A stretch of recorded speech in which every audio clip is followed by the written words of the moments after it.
ನಮಸ್ಕಾರ. ಪಂಚಮಶ್ರೀ ಕನ್ನಡ ಜ್ಯೋತಿ ಯೂಟ್ಯೂಬ್ ಚಾನಲ್ಗೆ ಸ್ವಾಗತ. ಈ ದಿನ ಮೊಳಕೆ ಕಟ್ಟಿನ ಸಾಂಬಾರು ಮಾಡ್ತಾಯಿದ್ದೀನಿ ನಾನು.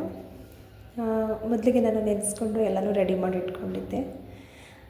ಈಗಂತೂ ಮಳೆಗ ಸ್ವಲ್ಪ ಇರೋದ್ರಿಂದ, ಚಳಿ ಇರೋದ್ರಿಂದ ಬೇಗನೆ ಮೊಳಕೆ ಬರುತ್ತೆ. ಸೊ ಹಾಗಾಗಿ ನಾನು ಎಲ್ಲನೂ ನೀಟಾಗಿ ತೊಳೆದಿಟ್ಕೊಂಡು ಇದಕ್ಕೆ ಏನೇನು ಮಸಾಲೆ ಬೇಕು ಎಲ್ಲನೂ ರೆಡಿ ಮಾಡಿ ಇಟ್ಕೊಳ್ತಾಯಿದ್ದೀನಿ.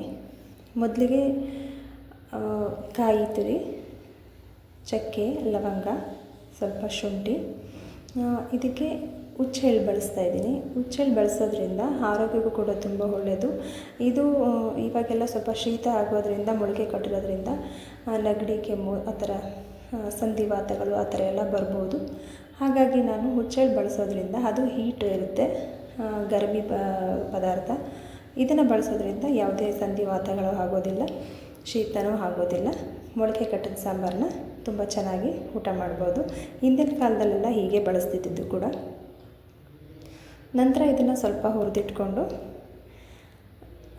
ನಾವು ಮಿಕ್ಸಿಗೆಲ್ಲ ಏನು ಮಸಾಲೆ ಎಲ್ಲ ಹಾಕ್ಕೊಂಡು ಬಳಸ್ಕೊಂಡಿದ್ದೀವೋ ಅದನ್ನೆಲ್ಲ ಹಾಕೋಬೇಕು.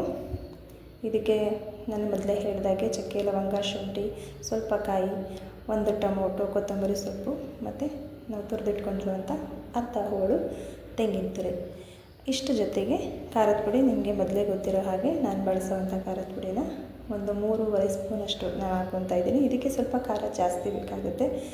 ಕಾಳು ಸ್ವಲ್ಪ ಸಿಹಿ ಇರೋದ್ರಿಂದ ನಾವು ಸ್ಪೈಸಿ ಇದ್ರೇ ತುಂಬ ಚೆನ್ನಾಗಿರುತ್ತೆ ಅಂತೇಳಿ ಒಂದು ಅರ್ಧ ಸ್ಪೂನಷ್ಟು ಜಾಸ್ತಿ ತೊಗೊಂಡಿದ್ದೀನಿ. ಮತ್ತು ನಾನು ಒಗ್ಗರಣೆ ಇಟ್ಟು ಸ್ವಲ್ಪ ಎಣ್ಣೆ ಬಿಟ್ಟು ಇದಕ್ಕೆ ಈರುಳ್ಳಿ ಎಣ್ಣೆ ಬಿಟ್ಟು ಹಾಕಿ ಚೆನ್ನಾಗಿ ಫ್ರೈ ಆದ ತಕ್ಷಣ ನಾವೇನು ಕಾಳು ತೊಳೆದಿಟ್ಕೊಂಡಿರ್ತೀವೋ ಆ ಕಾಳನ್ನ ಇದಕ್ಕೆ ಹಾಕಿ ಚೆನ್ನಾಗಿ ಫ್ರೈ ಮಾಡಬೇಕು. ಒಂದೇ ಥರ ಹುಳಿ ಕಾಳನ್ನ ನಾವು ಬಳಸಿ ಮೊಳಕೆ ಕಟ್ಟಿನ ಸಾಂಬಾರನ್ನ ಮಾಡ್ಬೋದು. ಈ ರೀತಿ ಎಲ್ಲ ಥರ ಕಾಳುಗಳನ್ನು ಹಾಕಿ ಬಳಸಿ ಮಾಡಿದ್ರೆ ನಮ್ಮ ಮಕ್ಕಳು ಏನು ಮಾಡ್ತಾರೆ, ಸ್ವಲ್ಪ ಕಾಳು ಬೇರೆ ಥರ ಮಾಡಿದ್ರೆ ಅವರು ಅದನ್ನು ಸ್ವಲ್ಪ ಎತ್ತಿಟ್ಬಿಟ್ಟು ಸೈಡಲ್ಲಿ ಅವ್ರಿಗೇನು ಸಾಂಬಾರು ಬೇಕೋ ಅಷ್ಟು ಮಾತ್ರ ಬಳಸ್ಕೊತಾರೆ. ಈ ರೀತಿ ಎಲ್ಲ ಕಾಳುಗಳನ್ನು ಮಕ್ಕಳು ತಿನ್ನಲಿ ಅನ್ನೋ ಕಾರಣಕ್ಕೇ ಈ ಎಲ್ಲ ಕಾಳುಗಳನ್ನು ಮಿಕ್ಸ್ ಮಾಡಿ ಹಾಕ್ತೀನಿ. ನಾವು ಬಟಾಣಿ ಬೇಡ ಅಂತ ಅನಿಸಿದ್ರೆ ಇದಕ್ಕೆ ನಾವು ಅಲಸಂದೆ ಕಾಳನ್ನೂ ಹಾಕೋಬೋದು. ಕೆಲವ್ರು ಏನಂತಾರೆ ಶೀತ ಆಗುತ್ತೆ ಅಂತ ಹೇಳಿ ಅಲಸಂದೆ ಕಾಳನ್ನ ಸ್ವಲ್ಪ ಬಳಸೋದಕ್ಕೆ ಅವಾಯ್ಡ್ ಮಾಡ್ತಾರೆ.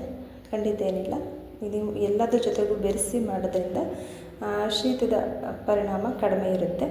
ಹಾಗಾಗಿ ನೀವು ಅಲಸಂದೆ ಕಾಳನ್ನು ಕೂಡ ಬಳಸ್ಬೋದು. ನಾನಿಲ್ಲಿ ಅಲಸಂದೆ ಕಾಳು ಹುರಿದಿಟ್ಕೊಂಡಿರೋದ್ರಿಂದ ಹಸಿ ಕಾಳು ಮೊಳಕೆ ಇರಲಿಲ್ವಲ್ಲ ಅಂತ, ಮೊಳಕೆ ಬರಲ್ಲ ಅಂತ ಹೇಳಿ ಬಳಸಿಲ್ಲ ಅಷ್ಟೇ. ನಂತರ ನಾವು ಏನು ರುಬ್ಬಿಟ್ಕೊಂಡಿದ್ವೋ ಅದನ್ನು ಇಲ್ಲಿಗೆ ಸೇರಿಸ್ಕೊತಾ ಇದ್ದೀನಿ.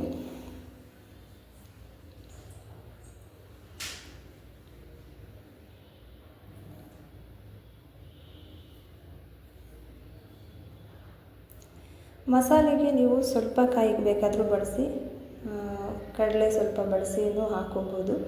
ನಾನಿಲ್ಲಿ ಜಾಸ್ತಿನೇ ಕಾಯಿ ತೊಗೊಂಡಿದ್ದೀನಿ, ಸ್ವಲ್ಪ ಸಾಂಬಾರು ಜಾಸ್ತಿ ಬೇಕು ಅಂತ ಹೇಳಿ.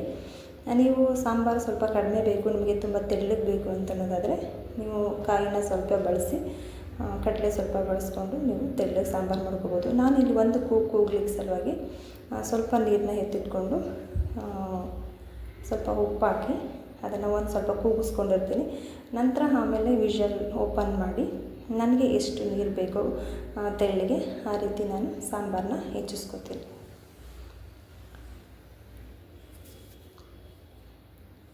ಹೀಗೆ ನೋಡ್ತಾ ಇದ್ದೀರಲ್ವ, ಸಾಂಬಾರು ನಮಗೆ ತುಂಬ ಗಟ್ಟಿ ಇದೆ. ಇವಾಗ ನಾನು ಉಕ್ಕ ಬಂದು ಕೂಗುವಾಗ ವಿಷಲೆಲ್ಲ ಹೋಗ್ಬಿಡುತ್ತೆ ಅಂತ ಹೇಳಿ ನನಗೆ ಎಷ್ಟು ಬೇಕೋ ಅಷ್ಟು ನೀರನ್ನ ಹಾಕ್ಕೊಂಡು ನಾನು ಕೂಗಿಸಿಟ್ಕೊಂಡಿದ್ದೆ. ಈಗ ನಂತರ ಇದಕ್ಕೆ ನಾನು ನೀರನ್ನ ಆ್ಯಡ್ ಮಾಡ್ಕೊತಾ ಇದ್ದೀನಿ. ನಮಗೆ ನೀರು ಎಷ್ಟು ಪ್ರಮಾಣದಲ್ಲಿ ಬೇಕೋ ಅಷ್ಟು ಹಾಕ್ಕೊಂಡು ಮತ್ತೆ ಇನ್ನೊಂದು ಸ್ವಲ್ಪ ರುಚಿಗೆ ತಕ್ಕಷ್ಟು ಉಪ್ಪನ್ನ ಹಾಕ್ಕೊಂಡು ಅದನ್ನು ಚೆನ್ನಾಗಿ ಬೇಯಿಸ್ಕೋಬೇಕು. ತುಂಬಾ ಆರೋಗ್ಯಕರದ್ದು. ನಿಮಗೆ ಬೇಕು ಅಂದರೆ ಇದ್ರ ಮೇಲೆ ಸ್ವಲ್ಪ ಕೊತ್ತಂಬರಿ ಸೊಪ್ಪನ್ನ ಕಟ್ ಮಾಡಿ ಹಾಕ್ಕೋಬೋದು. ನಾನು ರುಬ್ಬಲಿಕ್ಕೆ ಹಾಕ್ಕೊಂಡಿದ್ದೀನಿ. ಸಾಮಾನ್ಯ ಜಾಸ್ತಿ ಕಟ್ ಮಾಡೇ ಹಾಕೋದು ನಾನು. ಕೊತ್ತಂಬರಿ ಸ್ವಲ್ಪ ಇತ್ತು ಅಂತ ಹೇಳಿ ನಾನು ರುಬ್ಬೋದಕ್ಕೆ ಮಾತ್ರ ಹಾಕ್ಕೊಂಡಿದ್ದೀನಿ. ತುಂಬಾ ಒಳ್ಳೆಯ ಟೇಸ್ಟ್ ಇರುತ್ತೆ, ಆರೋಗ್ಯ ಕೂಡ ತುಂಬ ಒಳ್ಳೆಯದು. ಮೊಳಕೆ ಕಟ್ಟಿನ ಸಾಂಬಾರುಗಳು ಊಟ ಮಾಡೋದ್ರಿಂದ ಇದರಲ್ಲಿ ಜಾಸ್ತಿ ಕ್ಯಾಲೋರಿ, ಪೋಷಕಾಂಶಗಳು ಜಾಸ್ತಿ ಇರುತ್ತೆ. ಹಾಗಾಗಿ ಡಯಟ್ ಮಾಡೋರ್ಗಾಗಿರ್ಬೋದು ಅಥವಾ ಹೆಚ್ಚು ಸ್ವಲ್ಪ ವೀಕ್ ಆಗಿರ್ತಾರೆ, ಅವರಿಗೆ ಜಾಸ್ತಿ ಪ್ರೋಟೀನ್ ಅಂಶಗಳು ಬೇಕು ಅಂತ ಅನ್ನೋದಾದರೆ ಅಂಥವರಿಗೆ ಈ ಸಾಂಬಾರು ತುಂಬಾ ಆರೋಗ್ಯಕ್ಕೂ ಒಳ್ಳೆಯದು. ಬಿಸಿ ಬಿಸಿ ಮುದ್ದೆ ಜೊತೆಯಲ್ಲಿ, ಬಿಸಿ ಅನ್ನ ಜೊತೆಯಲ್ಲಿ ತುಪ್ಪ ಹಾಕ್ಕೊಂಡು ಊಟ ಮಾಡ್ತಾಯಿದ್ರೆ ತುಂಬಾ ಚೆನ್ನಾಗಿರುತ್ತೆ. ನಿಮ್ಮ ಮನೇಲೂ ಹೀಗೆ ಮಾಡ್ತೀರಾ ಅಂದ್ಕೊತೀನಿ.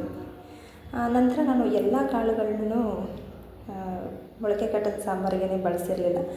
ಮುಕ್ಕಾಲು ಭಾಗದಷ್ಟು ಇಟ್ಕೊಂಡು ಇನ್ನು ಕಾಲು ಭಾಗದಷ್ಟು ನಾನು ಈ ಸಾಂಬಾರಿಗೆ ಬಳಸ್ತಾಯಿದ್ದೀನಿ. ಅಂದರೆ ಉಪ್ಪು ಸಾಂಬಾರು ಮಾಡ್ತೀನಿ ನಾನು.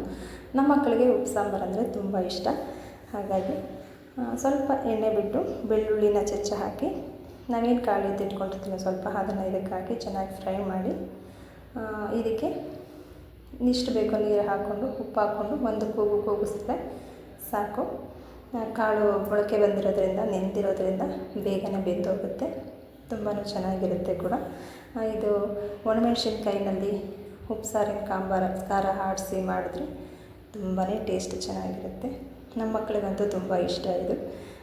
ಯಾವಾಗಲೂ ನಾನು ಪ್ರತಿ ಸಾರಿ ಮಾಡಿದಾಗ್ಲೂ ಇದೊಂದು ಸ್ವಲ್ಪ ಅದೊಂದು ಸ್ವಲ್ಪ ಎರಡೂ ಮಾಡಿರ್ತೀನಿ. ಒನ್ ಟೈಮ್ ಆ ಸಾಂಬಾರಲ್ಲಿ ಊಟ ಮಾಡಿದ್ರೆ ಇನ್ನೊಂದು ಟೈಮ್ ಮುದ್ದೆ ಮಾಡಿಕೊಂಡು ಉಪ್ಪು ಸಾಂಬಾರಲ್ಲಿ ಊಟ ಮಾಡ್ತಾರೆ.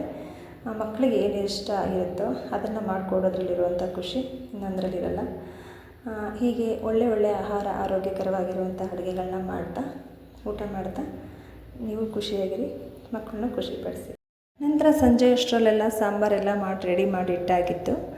ಆದರೆ ನಮ್ಮ ಮಕ್ಕಳು ಇವತ್ತು 150 ಸಬ್ಸ್ಕ್ರೈಬರ್ ಆಗಿದ್ದಾರೆ, ಮಮ್ಮಿ ನೀವೇನು ನಮಗೆ ಕೊಡಿಸ್ತೀರಾ ಅಂತ ಕೇಳ್ತಾಯಿದ್ರು. ಆದರೆ ನಾನು ಸಾಂಬಾರು ಮಾಡಿಟ್ಟಿದ್ರು ಅವರಿಗೆ ಹೊರಗಡೆ ತಿಂಡಿ ಮೇಲೆ ಜ್ಞಾನ. ಹಾಗಾಗಿ ನಾನು ಸ್ಯಾಂಡ್ವಿಚ್ ಏನಾದರೂ ಮನೇಲೇ ಮಾಡೋಣ ಅಂತ ಅಂದ್ಕೊಂಡಿದ್ದೆ. ಮಳೆ ಇರೋದ್ರಿಂದ ಹೊರಗಡೆ ಏನು ಹೋಗಿ ಸಾಮಾನು ತಂದು ಮಾಡೋಕ್ಕಾಗಲಿಲ್ಲ. ಹಾಗಾಗಿ ಡಾಮಿನೋಸಲ್ಲಿ ಪಿಜ್ಜಾ ಬುಕ್ ಮಾಡಿದ್ರೆ ಇಲ್ಲಿಗೆ ಡೆಲಿವರಿ ಮಾಡ್ತಾರೆ ಅಲ್ವಾ ಮಮ್ಮಿ ಅಂತ ಹೇಳಿ ಬುಕ್ ಮಾಡೋಕ್ಕೆ ಹೇಳ್ದೆ ನನ್ನ ಮಗ. ಹಾಗಾಗಿ ಬುಕ್ ಮಾಡಿದ್ವಿ. ನಾನು ಬಟ್ಟೆ ಎಲ್ಲ ಒಳಗಡೆ ಎತ್ತಿಟ್ಟು ಬರೋ ಅಷ್ಟರಲ್ಲಿ ಪಿಜ್ಜಾ ಎಲ್ಲ ಖಾಲಿ. ಅಷ್ಟು ಚೆನ್ನಾಗಿದೆ ಅಂತ ಹೇಳಿ ತಿಂದರು. ಗೊತ್ತಿಲ್ಲ ನಮ್ಮ ಮನೆಯವ್ರಿಗಂತೂ, ನನಗಂತೂ ಇಷ್ಟ ಆಗಲಿಲ್ಲ. ಯಾಕೆಂದರೆ ಈ ಥರ ಹೊರಗಡೆ ಪದಾರ್ಥಗಳು, ಈ ಥರ ತಿಂಡಿಗಳೆಲ್ಲ ನಮಗಷ್ಟು ಇಷ್ಟ ಆಗೋಲ್ಲ.